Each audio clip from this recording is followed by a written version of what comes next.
5 வருஷமா ட்ரேடிங்ல லேர்ன் பண்ணதை ஜஸ்ட் 30 செகண்ட்ஸ்ல சொல்றேன். ஃபர்ஸ்ட் விஷயம் யூடியூப் பார்த்துட்டு ரேண்டமா ட்ரேட் பண்றதை ஸ்டாப் பண்ணணும். அதுக்கு பதிலாக என்ன பண்ணலாம் அப்படின்னா ஏதாச்சும் ஒரு ஸ்ட்ராட்டஜியை பிக் பண்ணி அதிலே வந்துட்டு மாஸ்டர் பண்ணலாம். ரெண்டாவது விஷயம் இண்டிகேட்டர் யூஸ் பண்ணி ட்ரேட் பண்றது. அப்படி இண்டிகேட்டர் யூஸ் பண்ணி ப்ராஃபிட்டபிளா ட்ரேட் பண்ண முடியும் அப்படின்னா இங்க எல்லாருமே ட்ரேடிங்ல ப்ராஃபிட்டபிளா இருந்துருவாங்க. ஸோ அதனால இண்டிகேட்டரை ஜஸ்ட் இண்டிகேஷனுக்காக மட்டும் யூஸ் பண்ணுங்க. மூணாவது விஷயம் பிகினரா உள்ள வரப்ப இன்ட்ராடே ஸ்கால்பிங் இதெல்லாம் கண்டிப்பா அவாய்ட் பண்ணிடணும்.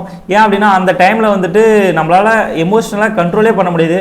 ஸோ அதுக்கு பதிலாக ஸ்விங் ட்ரேடிங் பண்ணி கொஞ்சமா எமோஷனலியும் அண்ட் எக்ஸிகியூஷன் ஸ்பீடையும் வர வச்சுட்டு அதுக்கப்புறமா வந்துட்டு கொஞ்சமா இன்ட்ராடேக்குள்ள வந்துட்டு அதுக்கப்புறம் ஸ்கால்பிங்குள்ள போகலாம். நாலாவது விஷயம் உங்களுடைய ஃபண்டை போட்டு ட்ரேட் பண்றது பதிலாக ஃபண்டோட அக்கௌண்ட்டை சூஸ் பண்ணலாம். ஏன் அப்படின்னா பிகினரா உள்ள வரப்போ நிறைய லாஸஸ்ன்றது வரும். ஸோ அந்த டைம்ல உங்களுடைய மணியை போட்டு லாஸ் பண்ணிட்டீங்கன்னா திரும்ப நீங்க லேர்ன் பண்ணிட்டாலுமே ட்ரேடிங் பண்றதுக்கு ரொம்பவே பயமா இருக்கும். ஸோ அதனால ஃபண்டட் அக்கௌண்ட் போயிட்டீங்க அப்படின்னா நீங்க கட்டுற ஃபீஸ் மட்டும் தான் உங்களுடைய ரிஸ்கா இருக்கும். ஸோ அதனால ப்ராக்டிஸ் பண்றதா இருந்தாலும் சரி இல்ல நல்லா ட்ரேட் பண்ற வரைக்கும் எக்ஸ்பீரியன்ஸ் ஆகணும்னாலும் சரி ஃபாரெக்ஸ் ஃபண்டட் அக்கௌண்ட்டை சூஸ் பண்ணிக்கோங்க. இன்கேஸ் ட்ரேடிங்கை ஸ்டெப் பை ஸ்டெப்பா லேர்ன் பண்ணிட்டு பண்ணணும்னு நினைச்சீங்கன்னா பயோல லிங்க் இருக்கு, செக் பண்ணி பாருங்க.